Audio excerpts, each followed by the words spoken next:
welcome to Parents SuperKids Frequent Asked Questions. I'm Innia Pereira, founder of SuperKids Development Center. I'm here with Valentina, one of our BCBAs, and mom also. So she's gonna help us to answer some of your questions today.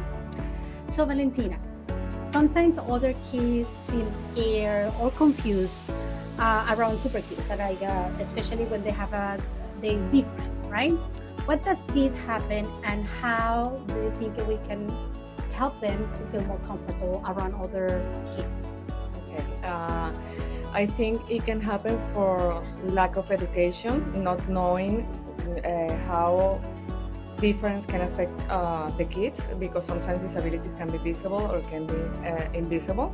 So sometimes they see the features like a neurotypical kid, but they see that the kid act different. They can do stimming behaviors, or they can scream sometimes, or maybe they don't talk as they can talk. And because of the lack of education, I think they don't know how to approach them, how to play with them, how to interact with them. So that's probably the main cause of why they can seem scared or confused around them. Yeah, it's something different that they don't know, and they can be taught at home and also in our schools. Yes, I think it's really important.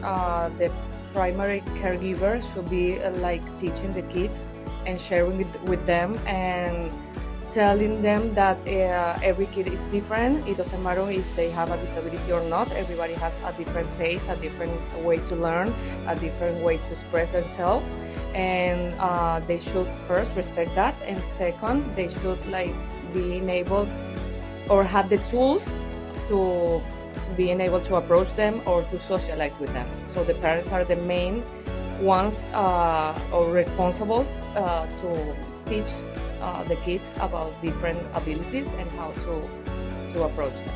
Perfect, thank you. And also another parent was asking, what a simple, loving way to explain these differences to young children so they respond with kindness instead of fear.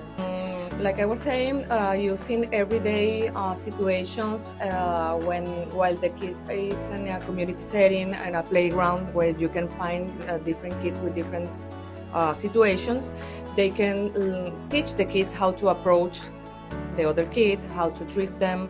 And the first part of this question that it talks about inclusion is really important to know that inclusion is not only having a kid in the regular setting, is truly believing that he belongs or that she belongs to be there. So that's a part that the parent can explain, that is not also sitting around a kid with disability or with different abilities. It's just truly believing in that he belongs to be in that setting. In that playground, in that classroom. So it's more like we all belong here, and then we have to get along with our differences. Yes, and we have to treat them as we treat everybody else. Exactly. Thank you. Yeah, there's really nice books, shows, TV shows that we're gonna try to post it, so you can use it as well as resources. Okay, I think the parents can explain it through social stories, different books, different TV shows. They have to sit with the kid and explain to them as they watch what are they watching, that there are different kids with different abilities, and how can they respond with empathy if that situation happens to them in real life. It can be at school or in community settings. Also, modeling, I think, is the first thing. If you explain your kid different disabilities or different approaches, right? Or features, like the colors, like we teach about the different colors of skin that we have, different physical, it's easy to explain.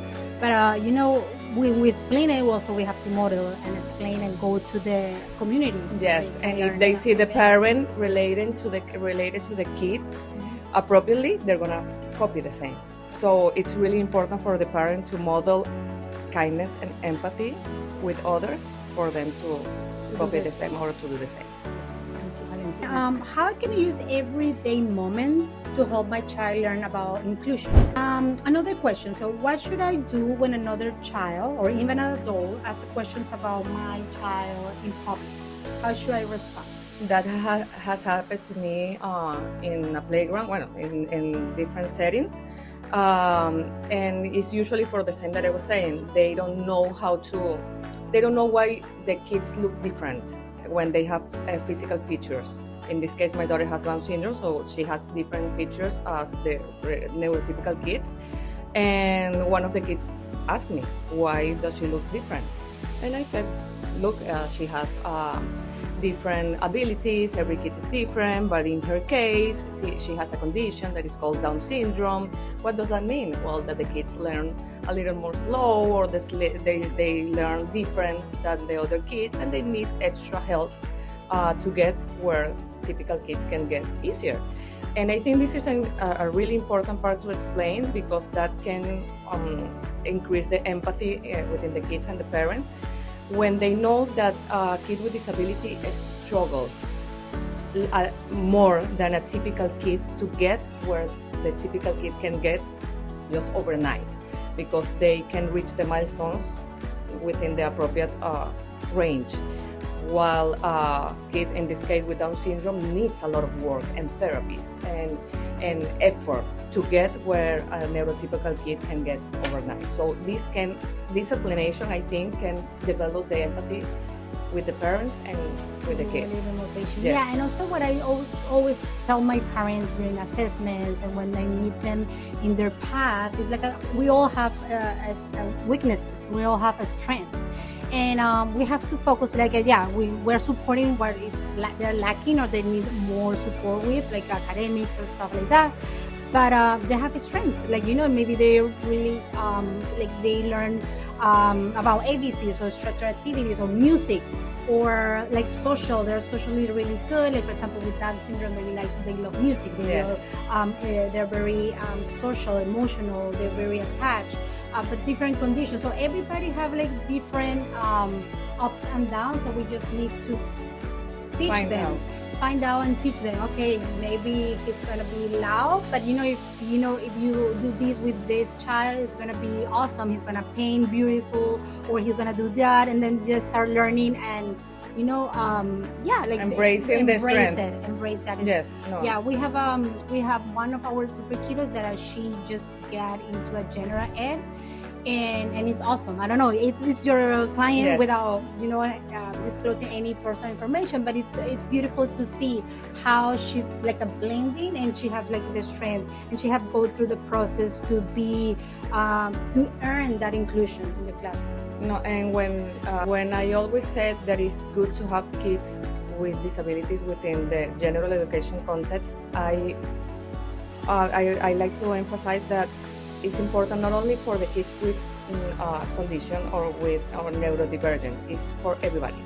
Because if someone here, that I'm pretty sure you're gonna find that in social media, that has someone they know with a disability, there's no one kinder and more empathic that sibling of that kid or the family of that kid, because they will raise alongside that kid, and they teach you how to be patient and how to be kind and how to be empathic. So I think it's really important to keep the inclusion and to keep talking about that and to keep educating everybody, the teachers, the parents, and also the kids. Thank you. So the last question: if you could leave every family with one message about raising kids, inclusive kids, what would it be? I think that nowadays, I don't want to generalize, but most of the parents focus too much on academics, and that's perfect because it's really important, of course. But if we teach in math and language and arts, but this kid is not a kind person, we're not getting anywhere.